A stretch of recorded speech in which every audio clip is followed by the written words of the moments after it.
It's definitely a 15-year-old's dream.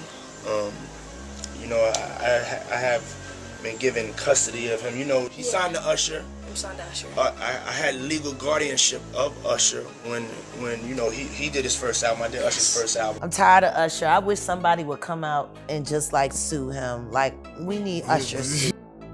No, we do. We need a victim to come out and be honest about him. Because what I'm realizing is that he's gonna fake the funk into the victim, man. That's been saying for years, this man is having sex with underage. So now the federal government is looking at that like, yo, when is somebody gonna come forward?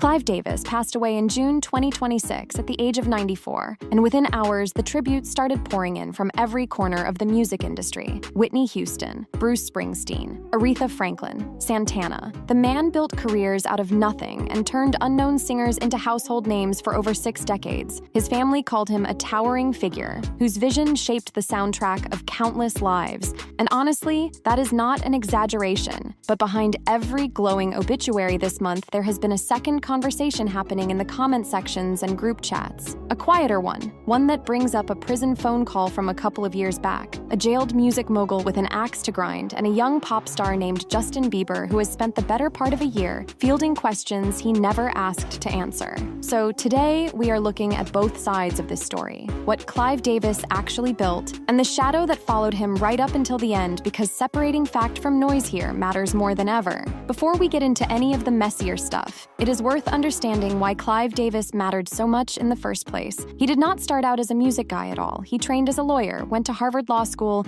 and landed at Columbia Records doing legal work in the early 60s. Within a few years, he was running the label, and that is when things got interesting. He signed Janis Joplin and brought Bruce Springsteen into the fold. He later founded Arista Records and turned Whitney Houston into arguably the biggest vocalist of her generation. People in the industry nicknamed him the man with the golden ears because he had this uncanny ability to hear a hit before anyone else did. And we do have some breaking news coming into the newsroom right now. The entertainment industry mourning the life of the iconic record producer and music giant Clive Davis. We have just confirmed that he's passed away. The music visionary behind so many popular sounds across the last 6 decades, discovering and championing some of the biggest names in the industry, including Whitney Houston, Alicia Keys, Barry Manilow, Jennifer Hudson. He was 94 years old. Let's bring in our contributor and radio host and DJ, Megan Wright. I guess, first of all, starting to go through social media now that the word is out, so much reaction to his death, Megan. Yeah, so here's the thing, Kira. Clive Davis is one of the few people in the music industry that, even though he wasn't an artist, you knew his name. With over 6 decades in the industry, he has done so many incredible things. Aretha Franklin once called him the greatest record man of all time, and coming from her, that carries weight. For decades, he hosted an annual pre-Grammy party that became one of the most exclusive nights in entertainment, packed with legends and rising stars alike. He was even the co-founder of Bad Boy Records alongside Diddy, a partnership that gave him his start in the business. That connection, the one between Davis and Combs, is going to come up again later in this video, so keep it in the back of your mind. For now, just understand that Clive Davis was not some background executive. He was one of the most powerful gatekeepers popular music has ever had. Here is where the story shifts. Back in 2024, Suge Knight, the former head of Death Row Records, who is currently serving a lengthy prison sentence, gave a phone interview from behind bars where he made a series of explosive claims. He alleged that Clive Davis, along with 2 other well-known industry figures, exploited Diddy when he was young, introducing him to alcohol and other substances as a means of control. They got informants, they got surveillance equipment. He was not cutting you off, but he was an informant for years. Was he really? Yeah. That's why when people was like, oh, he's going to run, oh, he's not. The reason why these type of people get caught up, they always been telling they bigger than the law because they part of the law. You know? And as you know, all these people get tired of their rats sooner or later. You know what I mean? And but at the same time, you know that. You can't, it's one thing, when I first got this tyranny, right? I come from the state where we don't police, we don't talk to police, and trying to talk to him. We cussed him out. So I get to sheriff, and his black officer kept trying to speak to me. And I went to speak to him. He said, man, why you don't never speak to me? I said, man, I don't know who you deal with over here. I don't have no conversation with the mother police, you the police. So one day he said, man, I just want to say words to you with one black man to another. All right. He said, this night, they want you, they continue to want you. He said, the FBI, the government is so advanced, they can have planes that you can't see, but can read your license plate. They say most of the people you want to talk to, your guys, probably wearing a wire. And I didn't say nothing then, I thought about it. And then as life went on, everything is cameras, everything is conversation for a guy, a part of a certain world, and you never go to jail, and you never go to prison. It's impossible. In your opinion or knowledge, how long was he an informant? I think probably since the 90s. Wow. We had a conversation before, and if look at the things he was able to do. You were able to do all these things, nothing happened. His friend, one of his partners, they got convicted for selling drugs for the company. Nothing never happened to him. Ain't no whistleblower. Facts is there. But right now, I don't care if it's T.I., I don't care if it's Rick Ross, I don't care if it's Jay, I don't care if it's Snoop, I don't care if it's Game, I don't care if it's Dre. Nobody's stepping up on the fact that you know what's going on. Nobody's defending him. You're right. Guys at Interscope. You're right. Okay. Nobody is defending him, but that's why I was interested in hearing your perspective. Okay. Okay, but you had a guy named Tubby. He used to work for Interscope. This guy's job was to bring underage girls and girls and have with employees and other artists. To the point where his friend got caught up with the same thing. How they raided Puffy House for trafficking, they raided his friend house. You have 60 seconds remaining. He never was an artist. Sure, can you say something? Can you say something positive? Look at the whole situation. Because you only got. Everything I'm saying is positive. And I got to have him call right back. All right, Suge, you call back.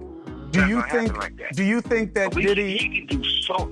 Do you think Diddy knows enough that it's a very delicate balance that maybe investigators will want to know these other names and greatly reduce his exposure to criminality to time versus what people would do to keep him quiet?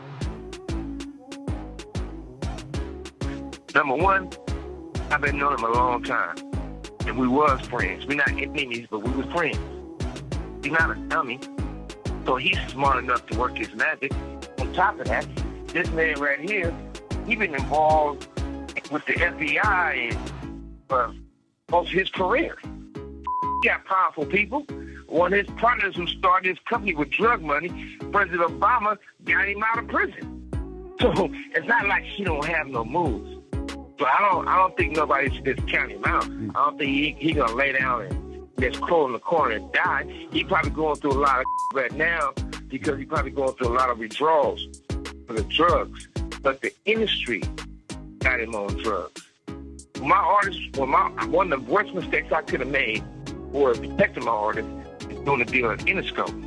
When my artists used to pull up in valet, the Murdoch building, they'd get out, they'd smell like weed. When they clothes smell like weed. When they made it to any office, it would smell like weed. Those guys, for my artists, they didn't do to my artists. So once they got on drugs, once they got on alcohol, and that's when the weird stuff happened. And I think that's what took Puffy down that lane. Then you got to remember, Clive Davis, Russell Simmons, Andre Harrell. Simon, come on. Better believe it. Alcohol, drugs. He compromised his manhood. Because he was taught that. He got Usher as a kid. They never recorded no songs, but alcohol, drugs. Simon. Justin Bieber. And see, they do these things to take control. They're not doing, there's nothing wrong with being gay. If you choose to be gay, that's your preference. But they doing this to people for control. It's a power situation. Suge Knight went further, suggesting that Diddy later did the same thing to artists he mentored, specifically naming Usher and Justin Bieber as examples. It is a serious claim, and it deserves serious scrutiny, which is exactly why it matters that neither Bieber nor Usher has ever confirmed anything Knight said. Clive Davis's representative responded almost immediately, calling the allegations a completely fabricated thread that was, in their words, being pushed by an incarcerated felon. And look, that pushback is fair to mention, because Suge Knight does not exactly have a spotless credibility record, and prison interviews from a man serving time for manslaughter should always come with a heavy dose of skepticism. Still, the claim spread fast online, and once something like that is out there, it tends to stick around regardless of whether it was ever proven. The hip-hop world today, to be able to do what a lot of these executives did that taught somebody like Diddy, is that even possible today? Meaning, did social media fully eliminate that business model where the next generation of young talent are now protected? No, nobody's protected yet. But that's, okay, we're going to talk about Puff. All right, listen to this. There was a guy named Berry Gordy, and you know who Berry Gordy is. Mm-hmm. Now, I went in the room with Berry Gordy, but everybody knows that Berry Gordy hits both sides of the fence, they always say.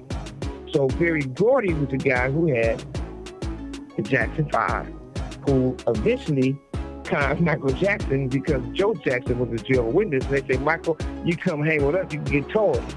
They might got Michael some more than toys. Then there was Quincy Jones with Michael. And you know exactly where I'm going with this.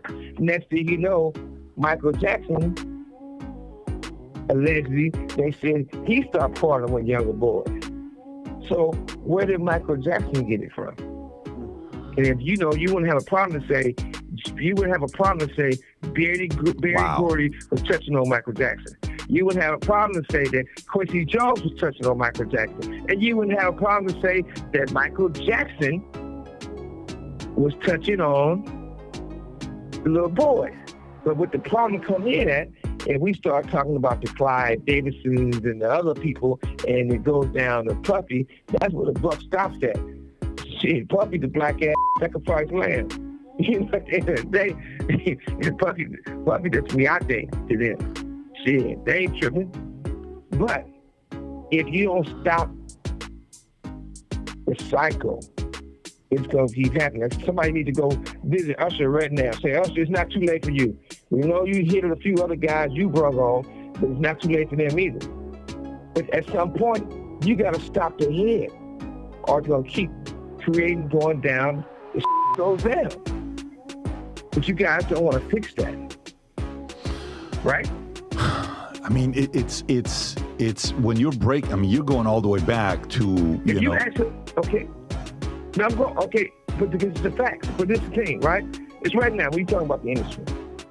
When I was in business, a guy in the projects can send word and say that he have a brother or somebody have a son that can rap or sing. Mm-hmm. I'm gonna try my ass in the projects and sit on that milk crate and get that artist signed and make a hit album out of it, right?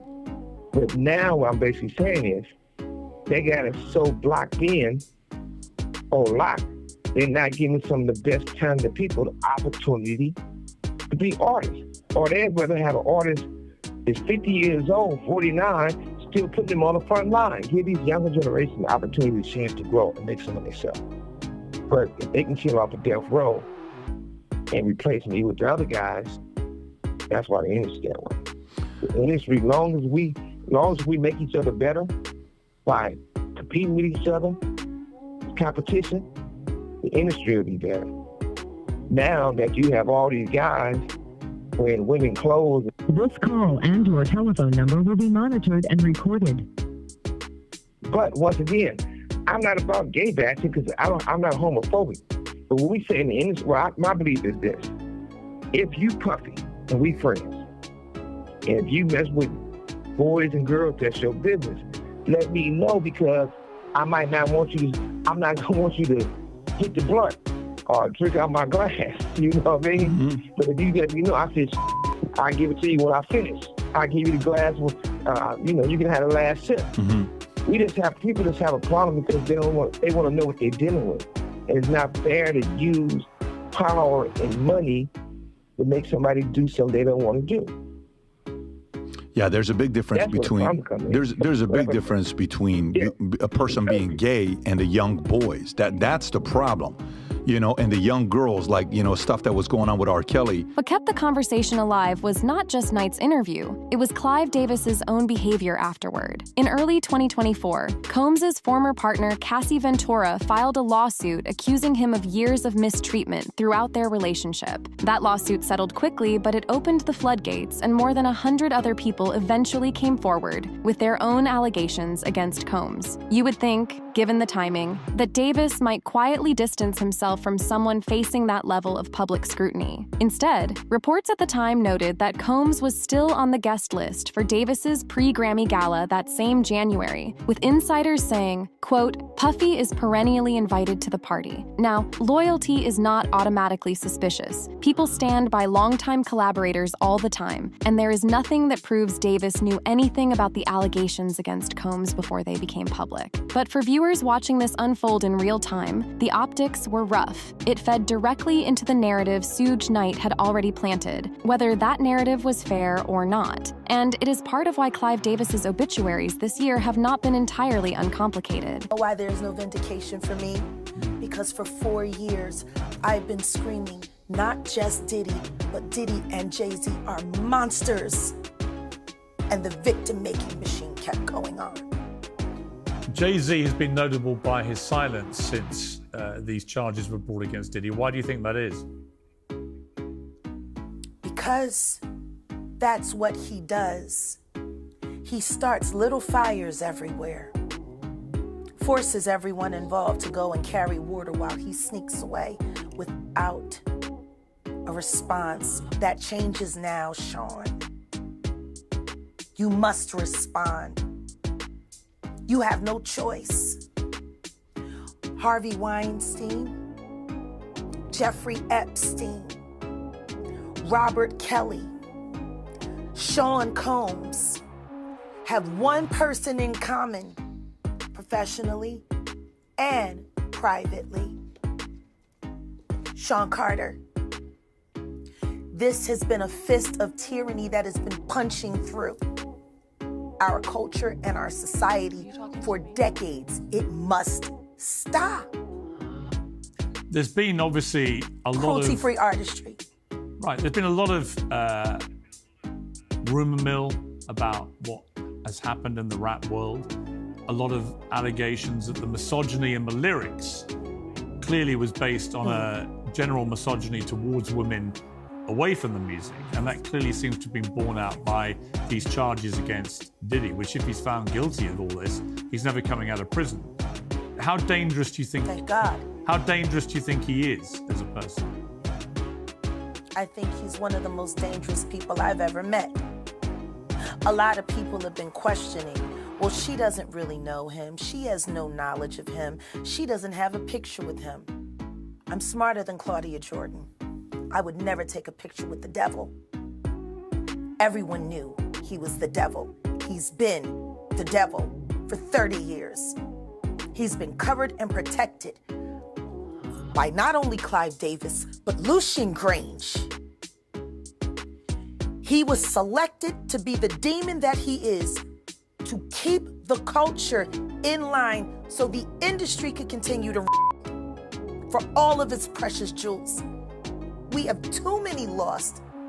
The list of lost is ridiculous, and everyone knows Diddy was selected for this job. Now let's get to the part of this story that people keep mixing up. There is no verified interview, post, or statement where Justin Bieber has spoken about Clive Davis specifically. What Bieber did address back in 2025 was the broader wave of speculation connecting him to Combs following the Cassie Ventura lawsuit and the wave of accusers that followed it. As that speculation grew louder online, people close to Bieber pushed back on the idea that he was one of Combs's alleged victims. A source close to him told a major outlet that his focus these days is on his family, his son, and his wife Haley. daily, and that whatever happened in his past with Combs is something he considers closed. That is a very different story than the one being sold in half these video titles you have probably seen. It is not a confession or an exposal. It is a young father trying to shut down rumors that had nothing solid behind them in the first place. And honestly, that distinction matters if we care about telling this story honestly instead of chasing clicks. So why do so many people online conflate Bieber's actual statement with a Clive Davis accusation that never happened? Part of it comes down to timing. Suge Knight's interview named both Diddy and Davis in the same breath, then separately claimed Combs later mistreated Bieber. What you can hide, not what you can prove, but what you can hide. Why ain't nobody talking about the fact that those Diddy tunnels go to Hugh Hefner's house? Allegedly. He lives right around the corner. Why ain't nobody talking about that? Why ain't nobody talking about, it's very interesting that Diddy bought a house that just so happened to have tunnels underneath it that go to the Playboy Mansion. Allegedly. I don't know why. They don't ever seem to talk about the Playboy Mansion. They talk about Bill Cosby and all the Playboy bunnies that he underage, who he gave quaaludes to and all of that but they don't talk about the fact that it happened in the Playboy Mansion. That has been legend to have had tunnels for decades, and LAPD, you got it, allegedly. Allegedly, there are tunnels in Calabasas as well. I hope Kendrick bought the right house. I can't wait to see what he gon' find. You know, the thing I think that's messing everybody's head up is that all of this wild is going on right in front of their faces, and they're not understanding how they're missing it. Yet it's all happening right in front of their face. Like the Willow conversation, the Smith family conversation that we had. In your face. In your face. Put out in your face. I mean, there's multiple videos of this man forcibly trying to tongue kiss his son. On some Dalai Lama, suck my tongue. You basically the Dalai Lama. We know how telling the little boys. We seen it. That's like they talk about Nature Boy. This. Yeah, the Tom Brady kiss. The Tom Brady kissing his son. I thought that was just crazy. Like, who does that? You know, they supposed to be Portuguese? I don't know. Maybe he done crossed over. I don't know. So 50 Cent, he took airs out of ball to win, games. Who knows? I don't know. I tell you what, he loved football more than he loved his supermodel wife. I'm still trying to understand it. A whole lot more money than you. He got it made. And you said, you with football.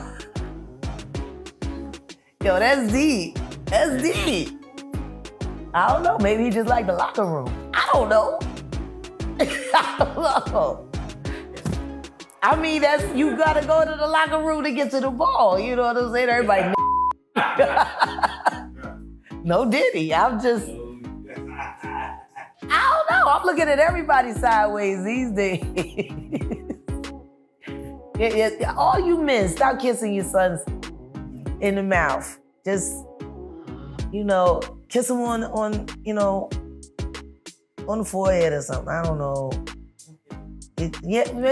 Maybe refrain. Maybe just refrain, from the kissing on your child altogether. I don't know. Pound, dap it up. Love you, kid. You know what I mean? I do that and I'm a chick. Right. Like, I ain't kissing my kids in the mouth. What you doing? Look, we was close enough with the womb. Right. Now you out. You got your mouth, I got mine. Setting aside the specific claims for a moment, there is a bigger conversation worth having here about how the music business has historically treated young talent. Multiple insiders and former artists have spoken over the years about the imbalance of power between teenage performers and the adults managing their careers, and how easily that imbalance can be taken advantage of. Whether or not Clive Davis personally did anything wrong, and again, there is no proof that he did, the environment he operated in for 6 decades was one where enormous power sat in very few hands. That is exactly why unverified claims travel so fast in this industry. People have seen enough real cases of mistreatment come out over the years, from Combs' own legal troubles to other well-documented industry scandals, that audiences are primed to believe the worst almost instantly. It does not excuse spreading things that are not proven, but it does explain why. The culture around these executives created fertile ground for suspicion long before Suge Knight ever picked up a prison phone. And that context is worth sitting with even after we separate fact from speculation. But where does all of this leave us? Clive Davis has passed away with his legacy largely intact in the eyes of the industry, celebrated at this year's pre-Grammy Gala with tributes from artists spanning generations, including a video message from former President Obama praising his ear for talent. The allegations from Suge Knight remain exactly what they were when he first made them, unproven claims from a source with serious credibility issues, firmly denied by Davis's camp. Justin Bieber has never accused Clive Davis of anything, publicly or otherwise, and the closest he has come to addressing any of this was pushing back on unrelated speculation about Combs. None of that stops the internet from continuing to package these threads together for views, and it probably will not stop anytime soon, especially now that Davis is no longer here to respond to any of it himself. What we are left with is a legend's death, a serious but unverified allegation from an unreliable source and a young artist who has said in his own words that he wants to leave his past where it belongs. This man never put anything in his name. Why? It's either his mother, his son, you know what I'm saying, his kid's name and everything like that. He had 18 companies that was giving him some kind of revenue. Why is nothing really in his name? Is there some kind of tax evasion? They looking at that. You understand? You got people in the industry that's been saying for years, this man is having with underage. So now the federal government is looking at that like, yo, when is somebody gonna come forward? We got this information, this alleged information, but nobody's willing to come forward. Then they go on to say, yo, Shakur Stewart mysteriously dead.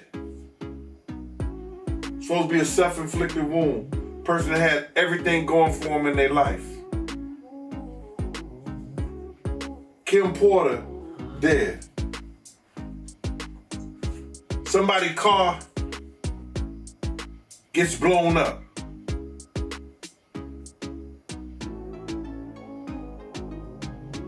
This guy is walking around threatening other actors, people. Somebody got to get involved in it. If it ain't the state, let it be the feds. Somebody got to stop him. He lucky that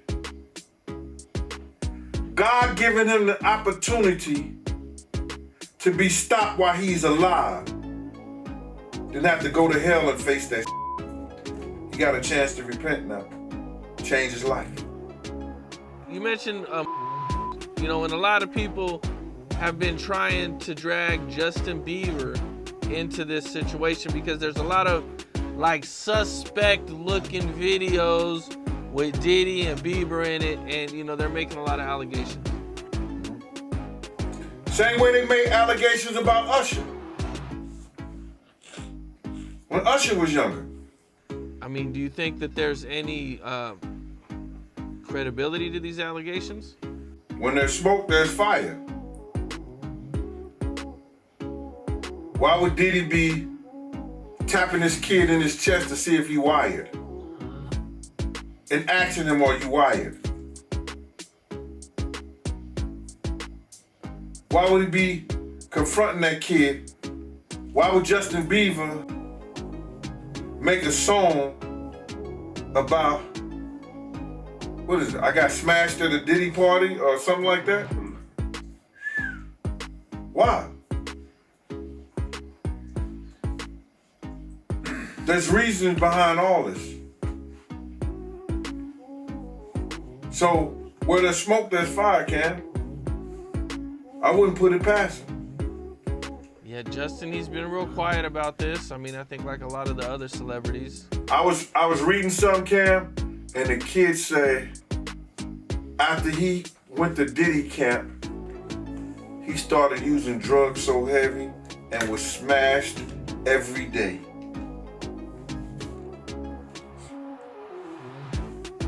What would cause a kid who wanted to be an artist in the music business all of a sudden to start getting high and drinking and drugging, popping pills and smoking?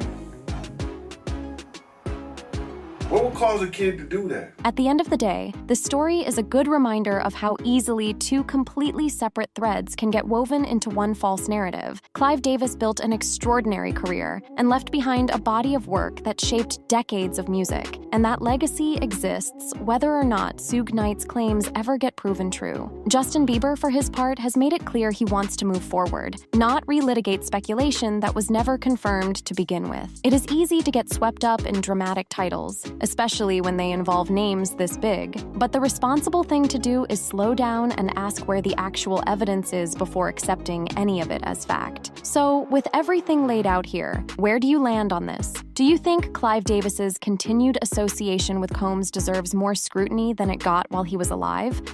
Or do you think this is a case of an unproven claim being unfairly attached to a legacy that does not deserve it?